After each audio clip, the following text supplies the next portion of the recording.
Tennessee snapped a 15-game losing streak to Alabama last Saturday. They beat the Crimson Tide 52-49 in what was one of the most exciting college football games that I've ever watched. In this video, we're going to break down the most important plays from Tennessee's offense that helped them secure the win. This is a great play design on 2nd and 5 in the red zone, with Ramel Keaton releasing vertically and Jacob Warren releasing out to the flat. DeMarco Hellams assumes that Tennessee's trying to get this pick route, so he aggressively establishes outside leverage. Jacob Warren just cuts it inside for a first down.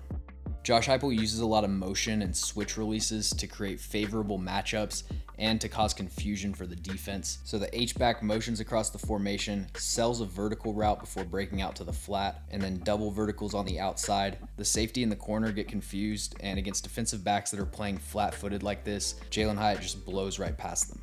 On this play, Tennessee shifts into a stacked formation right at the snap. So before the shift, you got man coverage just like this, but then the movement causes them to shift assignments. This corner doesn't have time to get set. He's playing with outside leverage and he's off balance, and great physicality on this route from Ramel Keaton.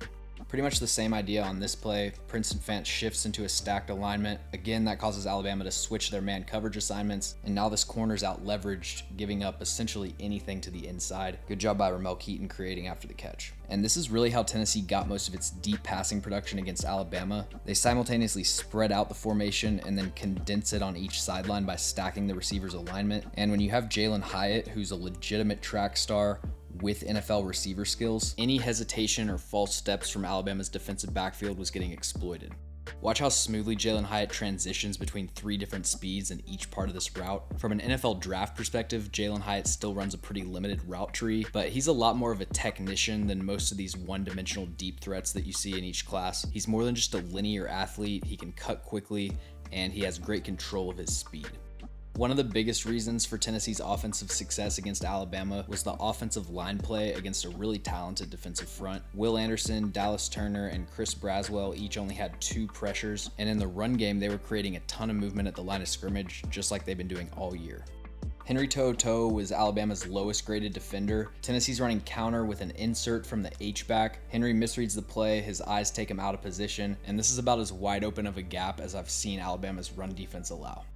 Right here, Tennessee's running duo, so you got a double team on number 50, and then Cooper Mays climbing to the 2nd level. The running back's read on this play is the linebacker, so when he picks a side, Jalen Wright just breaks in the opposite direction.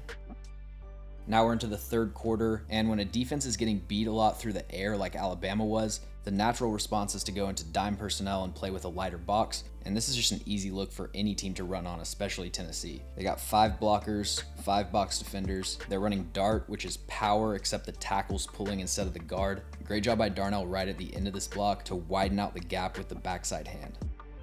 Thanks for watching. If you enjoyed the video, make sure to subscribe and leave a like. Also, let me know in the comments any players or teams that you'd like film breakdowns on.